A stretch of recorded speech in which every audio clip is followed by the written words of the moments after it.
बिस्मिल्लाहिर्रहमानिर्रहीम, अस्सलाम वालेकुम। आप देख रहे हैं program news night with Anika Nasar. नजरीन, बहुत अरसे से चहम गोइयाँ चल रही थी, लेकिन all is well that ends well. कयास आराइयाँ ये भी चल रही थी कि इमरान खान साहब किसी तरीके से प्रेसिडेंट के ज़रिए, स्पेशली कल के इंटरव्यू के बाद से, कि कहीं प्रेसिडेंट के थ्रू कोई मसाइल ना क्रिएट करने की कोशिश करें, कोई इश्यूज़ ना क्रिएट करने की कोशिश करें एक बड़े अहम मामले के ऊपर, जो मामला आज बड़ी खुश उसलूबी के साथ तय पा गया। हमारे नए chief of army staff general Asim Munir होंगे और chairman joint chief of staff committee general Sahir Shamshad होंगे। आज की टॉप स्टोरीज भी यही हैं कि जनरल आसिम मुनीर नए आर्मी चीफ मुकर्रर, समरी भेजी गई प्राइम मिनिस्टर ऑफिस के जरिए, फिर उसके बाद प्रेसिडेंट के पास, प्रेसिडेंट गए इमरान खान साहब के बाद, और उसके बाद ये तय पाया, ऐलान हो गया कि आसिम मुनीर साहब अब हमारे नए चीफ ऑफ आर्मी स्टाफ होंगे। दूसरी टॉप स्टोरी हमारी जनरल साहिर शमशाद साहब की है, जो कि ऑब्वियसली रिलेटेड है दोनों के। Chairman joint chief of staff committee वो मुतय्यन हो गए हैं, मुकर्रर कर दिया गया है उनको, और ये दोनों जनरल्स टॉप की कमांड है basically. First and second seniority के हिसाब से ये तमाम मामला तय पा गया है। इससे पहले कुछ नामों, कुछ रिटायरमेंट्स डेट की कयासारियाँ चल रही थी, but that's all irrelevant now. हम उसमें से कोई भी चीज़ डिस्कस नहीं करेंगे। अब हम ज़रा फोरसाइट रखते हुए आने वाला वक्त डिसाइड करेंगे, डिस्कस करेंगे कि आखिर होने क्या वाला है, किस तरीके से मामलात को सॉल्व करना होगा, सियासी मामलात, अंदरूनी मामलात, बैरूनी मामलात, रीजनल इश्यूज। बहुत सारे लोग बहुत छलांगे लगा रहे थे सरहद पार हमारे ईस्टर्न बॉर्डर पे भारत में, कि देखिए जी किस तरीके से पाकिस्तान के अंदर चीफ ऑफ आर्मी स्टाफ की तैनाती के ऊपर डिवीजन हो गई। आज अच्छा ये हुआ कि हुकूमत और उनके तमाम इत्तेहादी तो एक पेज पर थे ही थे, लेकिन प्रेसिडेंट और साथ ही साथ इमरान खान साहब, जिनकी वजह से छलांगे लगा रहे थे हमारे हमसाया मुल्क के मीडिया वाले, वो सारे के सारे एक ही पेज पर आ गए। इससे एक बात बड़े वाज़े तौर पर सामने आ गई कि जितने भी इख्तलाफात हैं वो अपनी जगह, जितने भी अंदरूनी मामलात के ऊपर डिबेट्स हैं वो अपनी जगह, लेकिन मुल्क की दिफा को किसी भी तरीके से किसी भी फॉर्म के अंदर मलाइन करने की कोशिश या उसको कंट्रोवर्शियल बनाने की कोशिश नहीं की जाएगी। Sensible move by Pakistan Tehreek Insaf is well. President साहब ने बहुत अहम किरदार अदा किया और ये तहैया कर रखा था कि इस मामले को कंट्रोवर्शियल नहीं बनाएंगे। That was also very good. इसके साथ हमारे पास कुछ इंफॉर्मेशन है हमारे नए चीफ ऑफ आर्मी स्टाफ और नए chairman joint chief of chiefs committee के, वो आपके सामने रखे दिए देते हैं। आसिम मुनीर साहब के बारे में सुबह से आप बहुत सुन रहे हैं, लेकिन सबसे इंपॉर्टेंट चीज़ ये है कि ये पहले चीफ होंगे जिन्होंने बेसिकली सोर्ड ऑफ ऑनर हासिल की। हाफिज़ कुरान तो हैं ही हैं, इन्होंने 17th OTC officers training course किया। 2014 के अंदर commander force command northern area तैनात हुए। 2016 दिसंबर और 2017 से DGMI रहे। उसके बाद अक्टूबर 2018 के अंदर DGISI तैनात हुए। जून 2019 के अंदर कोर कमांडर गुजरावाला लगे और उसके बाद अक्टूबर 2021 से अब तक क्वार्टर मास्टर जनरल, जो कि GHQ के अंदर एक ओहदा होता है, वो रहे। इसके साथ साथ साहिर शमशाद साहब की तरफ आते हैं। जनरल साहिर शमशाद ने फौजी करियर का आगाज 8 सिंध रेजिमेंट से किया। 2015 से 2018 तक DG मिलिट्री ऑपरेशंस रहे हैं। अक्टूबर 2018 में vice chief of general staff रह चुके हैं। CGS रहे। जून 2019 में बेसिकली CGS के ओहदे पर फायज हुए। इसके अलावा मुख्तसर मुद्दत के लिए एडजुटेंट जनरल भी रह चुके हैं। बहुत सारे और इनके भी पॉकेट के अंदर, और जनरल आसिम मुनीर के भी ऑब्वियसली इस पोजीशन तक आना, इस पोस्ट तक आने के लिए बड़े पापड़ बेलने पड़ते हैं, बड़ी मुशक्क़तें उठानी पड़ती हैं, बड़े स्ट्रेटिजिकली साउंड होना पड़ता है, तभी आप पाकिस्तान की फ़ौज के सरबरा और तमाम अफवाज के जॉइंट चीफ की कमेटी के सरबरा बन सकते हैं। ये सूरत हाल है। मेरे साथ मेहमानान जो हैं, आज की सूरत हाल, आज से आगे होने वाली सूरत हाल और पाकिस्तान की सियासी सूरत हाल को इस तमाम तनाजुर में देखने के लिए मेरे साथ जो मेहमान मौजूद हैं मैं उनका तारुफ करवाऊंगी। नासिर बेग चुगताई साहब हमारे साथ मौजूद हैं, सीनियर जर्नलिस्ट एंड एनालिस्ट, किसी तारुफ के मोहताज नहीं है। बहुत शुक्रिया नासिर बेग चुगताई साहब। आपने ज्वाइन किया हमें आज। सरमद सालिक साहब हमारे साथ मौजूद हैं, is also very seasoned and senior analyst. बहुत शुक्रिया सरमद सालिक साहब, आपने भी ज्वाइन किया। ब्रिगेडियर हारिस नवाज साहब हमारे साथ मौजूद हैं, सीनियर डिफेंस एनालिस्ट हैं, आपका भी बहुत शुक्रिया ब्रिगेडियर साहब, आपने भी ज्वाइन किया। कुछ कानूनी मामलात के हवाले से भी बात करेंगे। जस्टिस शाइख उस्मानी साहब भी हमारे साथ मौजूद होंगे फ़ोन लाइन पर, उनसे भी बात करेंगे। साथ ही साथ एतजाज़ अहसन साहब से भी बात करेंगे, वो तमाम सूरत हाल पर अपना तज्जिया भी देंगे। सबसे पहले ब्रिगेडियर साहब आपकी तरफ ही आऊँगी। ये मामला, डर ये था कि कहीं लटक ना जाए, चाहे 15 + 10 यानी 25 दिन ही सही, मामला लटक ना जाए, मामले को तूल ना दे दी जाए। ऑब्वियसली एक हिजानी कैफियत तो थी, मुल्क के अंदर बड़े दिनों से कयास आराइयाँ भी चल रही थी। 6 नाम जो भेजे गए, उन नामों के ऊपर मुख्तलिफ लोग जो है वो अजीबो गरीब से कमेंट्स भी कर रहे थे, बट एट द एंड सब मामला बड़े खुश उसलूबी से सॉल्व हो गया। क्या ये खुश उसलूबी आपको आगे भी चलती हुई नजर आएगी ब्रिगेड साहब?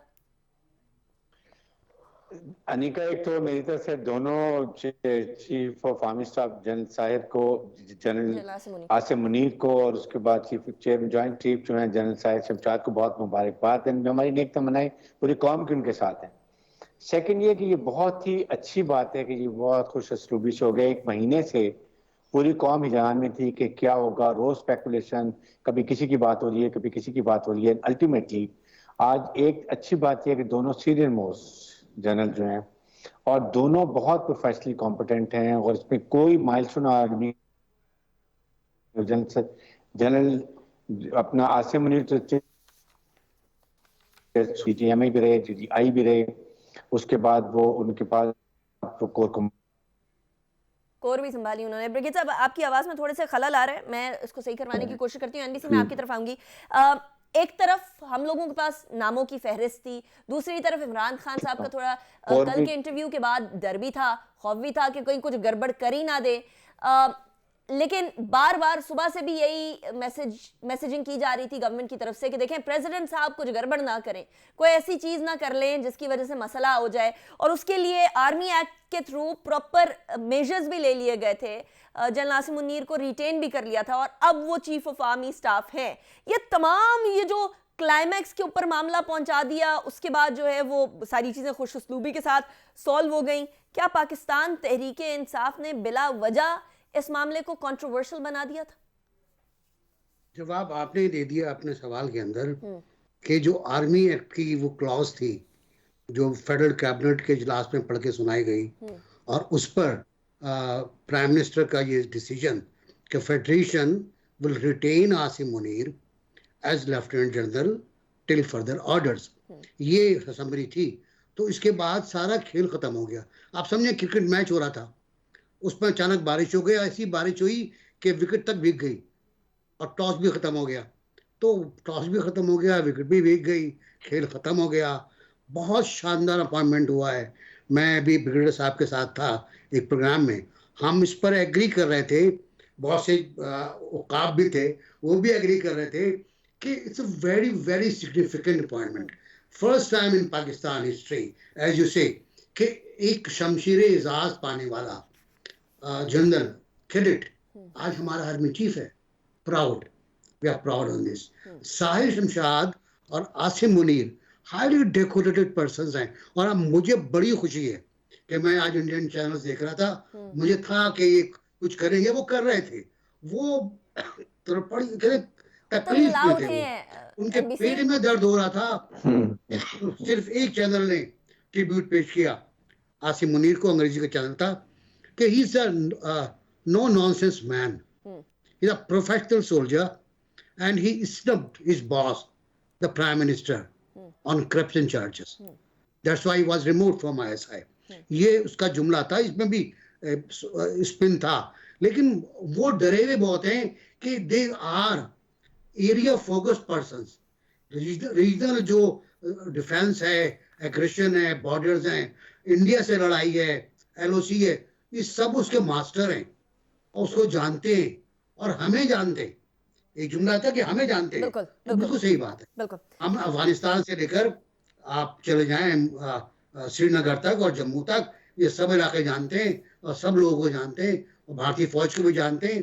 और ये आज का जवाब, कल का जो बयान था इंडियन आर्मी का कि आज़ाद कश्मीर हमारा हिस्सा है और वहाँ दहशतगर्दी हो रही है, ये जवाब गया है हमारी तरफ से, बहुत टिका के जवाब गया है। राइट। सरमद सादिक साहब, आज की तैनाती, उसके बाद भारतीय मीडिया का जो रिस्पॉन्स है, स्पेशली उनको इस बात पे बड़ी तकलीफ हो रही है कि जी साबिक डीजी आईएसआई, साबिक डीजी एमआई, वो जो इन्स एंड आउट्स और करतूतें सारी की सारी भारत की जानते हैं।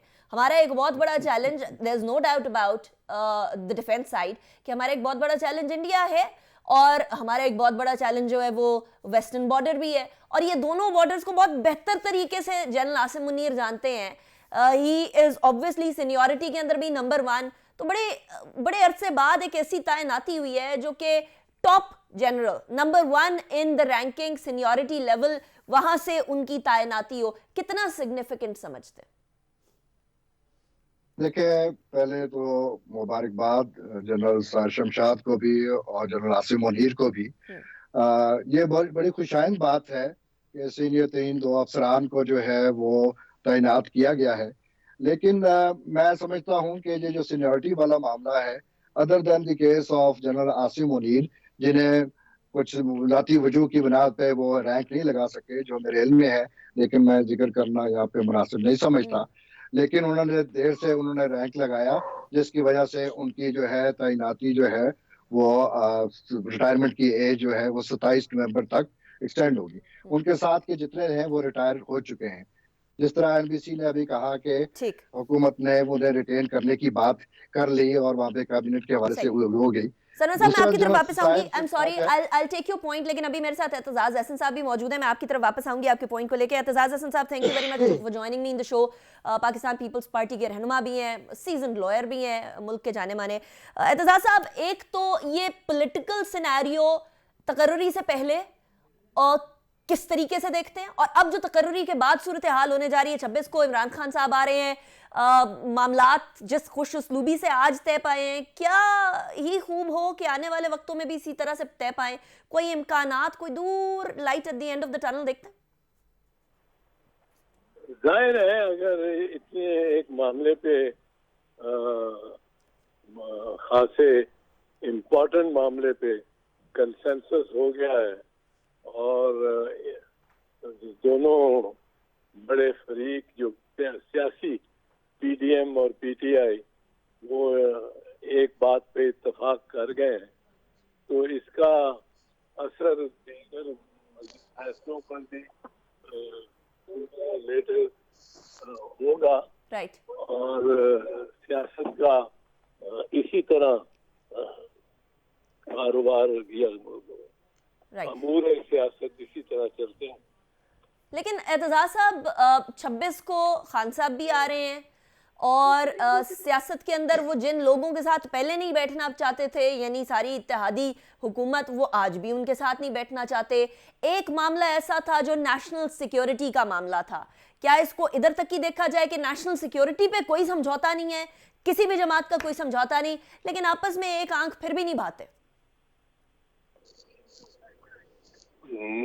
मैं आपके सवाल को पूरी तरह समझा नहीं हूँ। मैं रिपीट कर देती हूँ। एतजाज साहब, एक तरफ नेशनल सिक्योरिटी, एक तरफ पॉलिटिक्स, क्या पॉलिटिक्स अभी भी इंतखाबात तक उसी तरीके से, उसी टेम्परेचर, हाई टेम्परेचर के साथ चलती चली जाएगी, कंसिडरिंग कि अभी तक खान साहब का 26 को आने वाला मामला तो बिल्कुल भी खत्म नहीं हुआ? या आप समझते हैं कि अब वो 26 को जो यहाँ आ रहे हैं उसके उस गुब्बारे से हवा निकल चुकी है? अभी ये तो देखना पड़ेगा 26 को कि कितने लोग आते हैं, तो सिंपल अरिथमेटिक का मामला होगा। वो टेम्पो को अगर इससे टूटता है या कम होता है, इम्कान ये भी है कि इससे और बढ़ जाए, क्योंकि वो उसने कोई, इमरान ने ये तो नहीं कहा कि वहाँ आके हमने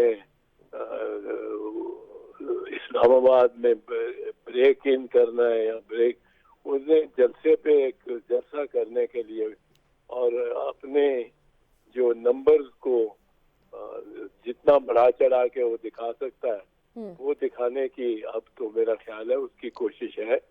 बज़ाहिर तो उसकी अब कोई इतनी जारहाना जहारेहाना तरीकाकार नहीं रहेगा। लेकिन एतजाज हसन साहब, सबसे बड़े चैलेंजेस नए chief of army staff general Asim Munir साहब के लिए क्या देखते हैं, बैरूनी अंदरूनी दोनों महाजों पर? सबसे बड़े चैलेंजेस तो मेरा ख्याल है उसके सामने जो आ रहे हैं वो ये जो इंसर्जेंसी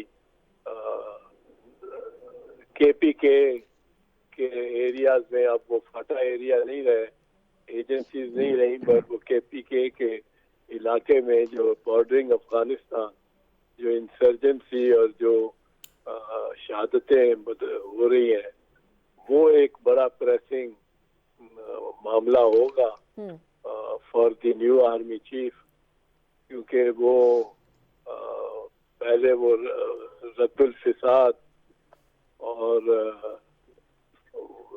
ये ऑपरेशंस हो चुके हैं इस जैसे, उसके बावजूद अब कुछ जो दहशतगर्द हैं वो सर उठा रहे हैं। सही। तो I think he will have to address this new situation first. सही। और सेकंड प्रायोरिटी पे एतजाज साहब?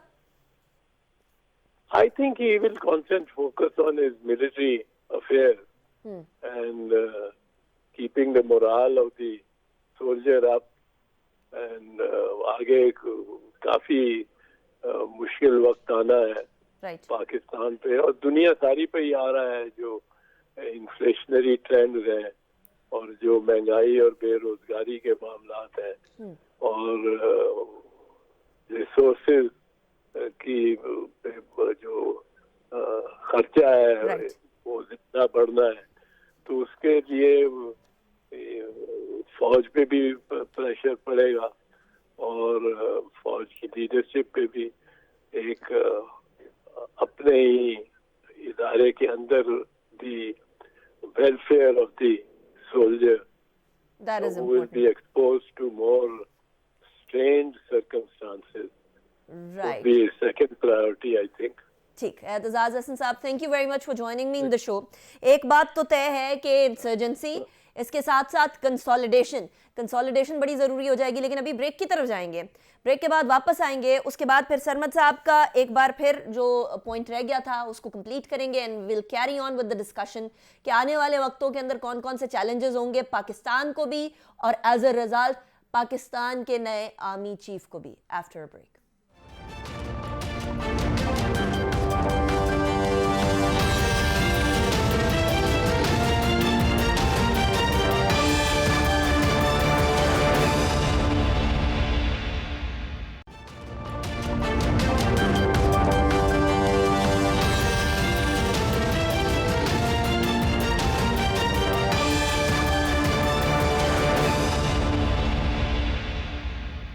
Welcome back after the break. अभी पाकिस्तान तहरीके इंसाफ का एक एलामिया भी सामने आया है। सरमद साहब, एनबीसी ब्रिगेड साहब ज़रा सुनिएगा, मैं उसका शुरू का पैराग्राफ पढ़े देती हूँ कि फ़ौज के नए सरबराह की तकर्रुरी के ज़िमन में सदर मुमलिकत का एलामिया सामने आ चुका है। तहरीके इंसाफ का मौक़िफ़ वाज़ेह है कि हम मुल्क की सलामती और इदारों के इस्तेहकाम पर हर कदम उठाने को तैयार हैं। फिर उसके बाद उन्होंने पिछले 8 माह के जो अदम इस्तेहकाम वाली सूरत हाल है उसकी बात की और फिर कहा कि फ़ौज की नई क़यादत से हमारी तवक्कुआत हैं कि वो मुल्क में आइन और कानून की बहाली और जमहूरियत के इस्तेहकाम के लिए अपना किरदार अदा करेंगे और अवाम को नए इंतखाबात के ज़रिए मुल्क की नए क़यादत चुनने के हक़ को तस्लीम किया जाएगा। सरमद साहब, योर कॉमेंट्स।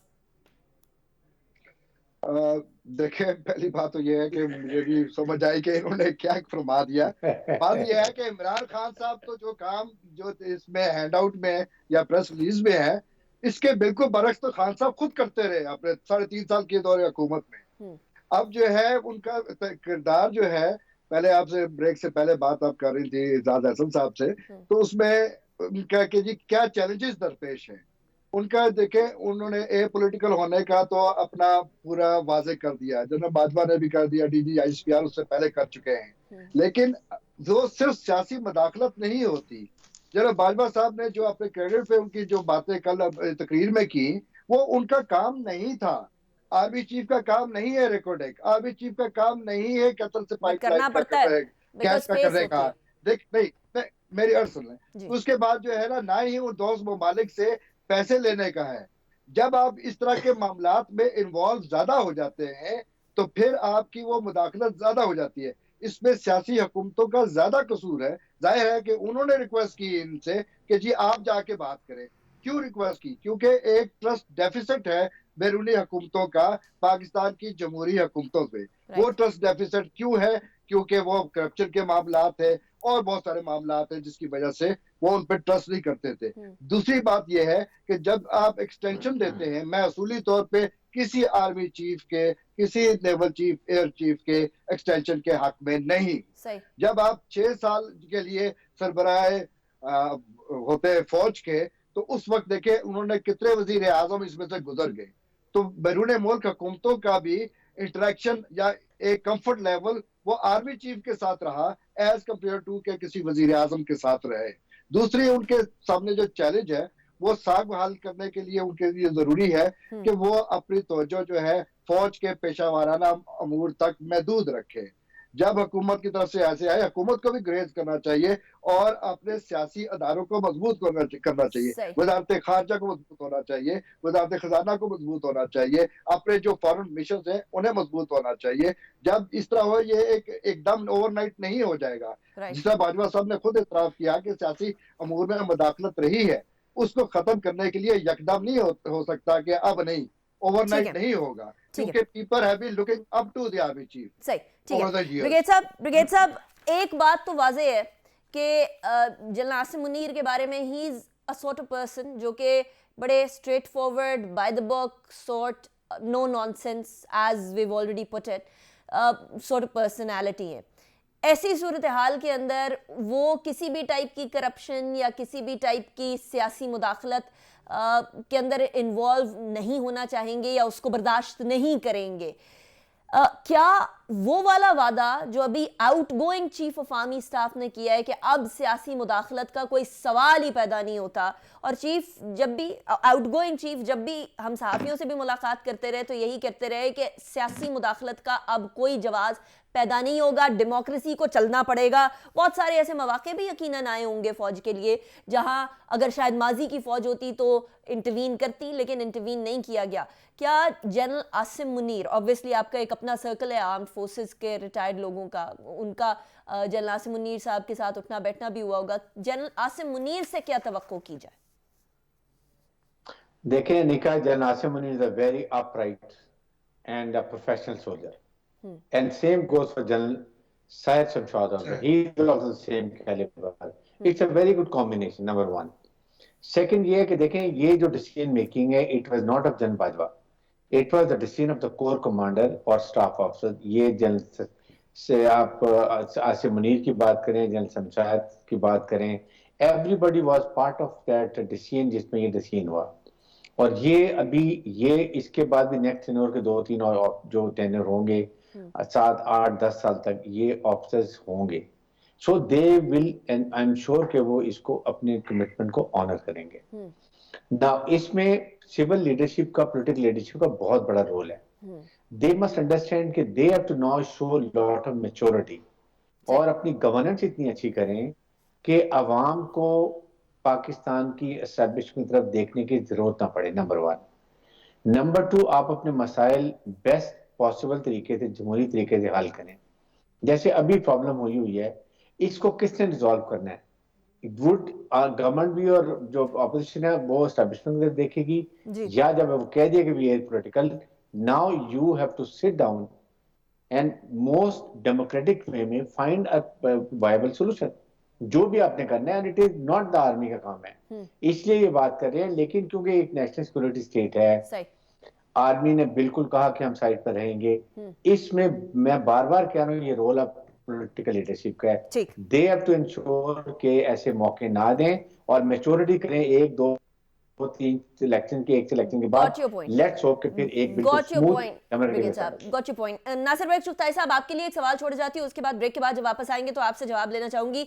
एतजाज हसन साहब ने भी इस तरफ इशारा किया है कि इकोनॉमी बड़ी जरूरी है और इकोनॉमी के लिए ऑब्वियसली ये जो सिक्योरिटी स्टेट का लफ्ज इस्तेमाल किया ब्रिगेडियर साहब ने, हमें इसको हटाना पड़ेगा। हमने वियतनाम को एक सिक्योरिटी स्टेट से पाकिस्तान की तरह जिस तरह बताया जाता है, पाकिस्तान तो उससे बहुत बेहतर है, कोसों बेहतर है, न्यूक्लियर स्टेट है, हमारी सिक्योरिटी हमारे अंडर कंट्रोल है। लेकिन वियतनाम को आज देखें इकोनॉमिकली कितना ज़्यादा स्टेबल है।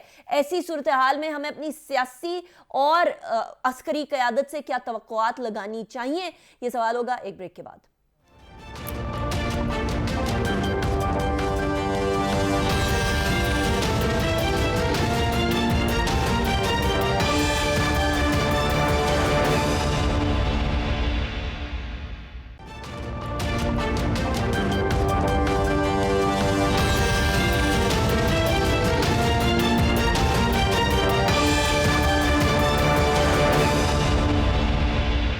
बैक आफ्टर ब्रेक पे जाने से पहले हम बात कर रहे थे कि नए चीफ ऑफ आर्मी स्टाफ के लिए कौन कौन से चैलेंजेस हो सकते हैं जिनसे उन्हें निबरदाज़मा होना पड़ेगा। यकीनन वेस्टर्न बॉर्डर, ईस्टर्न बॉर्डर तो गिवन है ना, किसी भी आर्मी चीफ के लिए ये एक बहुत बड़ा चैलेंज है। कश्मीर LOC एक बहुत बड़ा चैलेंज है यकीनन, लेकिन उसके साथ साथ आने वाले आर्मी चीफ के लिए फौज की री इमेज बिल्डिंग, एक बार फिर से उनका इमेज बिल्ड करना, कंसोलिडेट करना सारे मामलात को, एक वो चैलेंज भी यकीनन होगा। माजी में जो भी मामलात हुए उसको केटर करना भी चैलेंज होगा। लेकिन इकोनॉमी का चैलेंज, जिस तरफ एतजाज़ साहब भी हमारे शो में इशारा कर रहे थे NBC, ये एक बहुत बड़ा चैलेंज यकीनन होगा। ऑब्वियसली ये फौज का काम नहीं है, लेकिन फौज इम्पैक्ट ज़रूर होती है, और ऐसी सूरत हाल में पॉलिटिकल स्टेबिलिटी तो मस्ट है, उसके बगैर इकोनॉमिक स्टेबिलिटी होना पॉसिबल नहीं है। क्या एतजाज़ साहब का ये कहना कि इकोनॉमिक चैलेंजेस फौज के लिए भी एक बहुत बड़ा चैलेंज होंगे दुरुस्त है, और उसका सद्देबाब कैसे किया जाएगा? फिर how will anybody from the फौज, जो कि फौज कह चुकी है कि हमने सियासी मामलात के अंदर मुदाखलत नहीं करनी, वो कैसे हल करेंगे या सॉल्व करेंगे? देखो, दो पहलू हैं इसके। एक तो फौज का इमेज बिल्डिंग, और ये इमेज उतना खराब नहीं है जितना जनरल कियानी के बाद था। जनरल कियानी के दौर में ब्रिगेडियर साहब एग्री करेंगे इस बात से कि बहुत मसले थे उस वक्त, और उस वक्त भी फौज का इमेज इतना अच्छा नहीं था।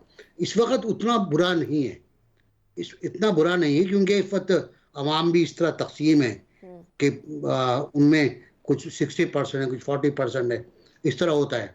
और जनरल बाजवा ने बहुत उम्दा काम किया है। उनकी जो पहली तकरीर थी, बाजवा डॉक्ट्राइन इस काम कहते हैं, वो यही था कि हमें बाहर से नहीं अंदर से खतरा है। हमारे खतरात अंदर मौजूद हैं, और ये खतरात ये हैं कि हमने 40 साल में जो बोया वो हमें काटना पड़ रहा है। बहुत बड़ा एक बार, ये नई तकरीर नहीं थी जो उन्होंने कल की है, इसमें तो कुछ चीज़ें कम भी थी। मैं शिकवा करूँगा ज़रूर कि उसमें कश्मीर नहीं था, उसमें और इश्यूज़ नहीं थे, उसके अंदर इंटरनल इश्यूज़ पर हम बात कर रहे थे। तो यकीनी तौर पर मईशत एक बहुत बड़ा मसला है हमारा। मईशत है, मुशीत के साथ ही हमारी तरक्की है, हमारा रोज़गार, लोगों का बेरोज़गारी का खात्मा है, मुल्क की तरक्की है। और ये उस वक्त हो सकता है जब हम सस्टेन डेवलपमेंट वर्क शुरू करें, हम सस्टेन पॉलिसीज अख्तियार करें। हम देखिए, मेरी नरसिम्हा राव से एक इंटरव्यू हुआ, और नरसिम्हा राव ने मुझे बताया कि हम ये पॉलिसीज ले रहे हैं, बहुत पहले की बात है। तो मैंने कहा आपकी गवर्नमेंट तो जा रही है, कौन चलाएगा? करेंगे 25 ईयर्स तक ये पॉलिसियां चलेंगी। तो भाई आप 15 साल तक ये पॉलिसी चला लो, एक पॉलिसी बनाओ, उस पर अमल करो और उसको आगे लेके जाओ। कोई भी, इमरान खान हो, शहबाज शरीफ हो, बिलाल भुट्टो हो, या कोई भी डायरेक्ट फौज हो रही है, हमारा दिफा हो रहा है, लेकिन काम ये सियासतदानों ने करना है, तो फिर कैसे चलेगा मामला? अनिका, बात ये है कि जब फौज पॉलिटिकल हो जाएगी, जैसे कि इमरान खान के बारे में, देखिए मैं खुल के बात करने का आदी हूँ कि हमीद गुल से लेकर 2018 तक, बल्कि फरवरी 2022 तक फौज जो थी वो अपोलिटिकल नहीं थी, पॉलिटिकल थी। और जनरल हमीद गुल का जो फलसफा था कि तीसरी कुव्वत को हम लेकर आएंगे, उसने बहुत डैमेज किया पाकिस्तान को। उसने पाकिस्तान की पॉलिटिक्स बॉडी, इकोनॉमी को बहुत डैमेज किया। एक ख्वाब था वो पूरा हो गया, उसको नाकाम हो गया वो ख्वाब। तो अब बेहतर ये है कि बिल्कुल सही कहा, अपोलिटिकल, और साथ साथ ये कि क्योंकि फौज का बड़ा असर है बाहर, खासतौर से मशरिक मुस्तान, उनकी सुनी जाती है फौज की, कुवैत में, बहरीन में, सऊदी अरब में, दुबई में। तो जाहिर है वाहिद इस्लामी न्यूक्लियर स्टेट भी है NBC, no doubt about that. मेरे पास सिर्फ 1.5 मिनट रह गया NBC, मैं क्लोजिंग रिमार्क्स भी लेना चाह रही हूँ। सरमत साहब, क्लोजिंग रिमार्क्स। देखिए अनिका, ये मैं इत्तेफाक करता हूँ NBC की बात से सस्टेन्ड पॉलिसीज का होना जरूरी है, लेकिन यहाँ पे जो है ना पॉलिटिकल स्टेबिलिटी का होना बड़ा जरूरी है। आम आदमी जो है ना वो बहुत सफर कर रहा है। देखिए, आप धरने देते हैं, आप लॉन्ग मार्च करते हैं, कोई भी पॉलिटिकल पार्टी कर रही हो, जिसकी दुकान होती है उसकी दुकान उस दिन नहीं खुलती, वो अपने प्राइवेट दफ्तर में नहीं जा सकता, उसे नौकरी से निकाल दिया जाता है, उसके लिए मसाइल हैं। तो हमारी जो इंटरनल जो है वो स्टेबिलिटी जरूरी है। कम से कम इतना तो हो कि वो अपने रोज जो गुजरात है वो कर सके। उधार पे हमारी इकोनॉमी, एक बात है आखिरी, कि उधार पे ना घर चला करते हैं ना मुल्क चला करते हैं, हमारी इकोनॉमी उधार पे चलती है। इसको हमें किसी तरह खत्म करने की जरूरत है। राइट, ब्रिगेड साहब, क्लोजिंग रिमार्क्स। देखिए निका, बात यह है कि बिल्कुल इकोनॉमी इफेक्ट करती है पूरे मुल्क, और military is a part of the organ, इसलिए कहते हैं कि इकोनॉमी का इफेक्ट होता है। सेकंड, इंटरनल सिचुएशन को इंप्रूव करने के लिए, इंटरनल डिस्टर्बेंस को इंप्रूव करने के लिए political government has to take some steps which are very important, and we hope कि ये 3-4 दिन में we should see positive steps from the government side to resolve this issue democratically. Right, brigadier Haris Nawaz sahab, thank you very much. Nasir Baig Chughtai sahab, बहुत शुक्रिया आपने join किया। सरमद सालिक साहब, बहुत शुक्रिया आपने भी ज्वाइन किया। हमारे साथ एतजाज एहसन साहब भी मौजूद थे, उनका भी शुक्रिया। लेकिन एक बात बड़ी वाज़ेह हो चुकी है कि अगर हमारे तमाम के तमाम सियासतदान वाकई में चाहते हैं कि फौज का कोई सियासी किरदार ना हो, तो वो स्पेस ना प्रोवाइड की जाए जिस स्पेस की वजह से फौज को आना पड़ता है। क्योंकि एक ऐसा मुल्क जो कि न्यूक्लियर आर्म्ड मुल्क है, उसके अंदर किसी ना किसी को बागडोर संभालनी है, और जब आप मामलात को एहसन तरीके से सॉल्व नहीं करेंगे तो फिर तीसरी कुव्वत को आना पड़ता है, और वही होता है पाकिस्तान के साथ। एक विशियस सर्कल के अंदर हम फंस जाते हैं। अभी भी सियासी जितनी भी हमारी लीडरशिप है उसको अक्लो दानिश का मुजाहिरा करते हुए एक दूसरे के साथ बैठकर पाकिस्तान के जो कुछ कलीदी मामलात हैं उनको सॉल्व करना होगा। इसी के साथ साथ नए आर्मी चीफ और नए chairman joint chief of staff committee को हमारी तरफ से भी मुबारक एंड बेस्ट ऑफ लक। और हमारी दुआ यह है कि उनकी क़यादत के अंदर पाकिस्तान की अफवाज, पाकिस्तान का दिफा और पाकिस्तान ओवरऑल बेहतरी की तरफ और इस्तेहकाम की तरफ और स्ट्रेंथ की तरफ जाए। अनीका निसार को इजाजत दीजिएगा, अपना बहुत ख्याल रखिए। अल्लाह हाफिज़ नासिर।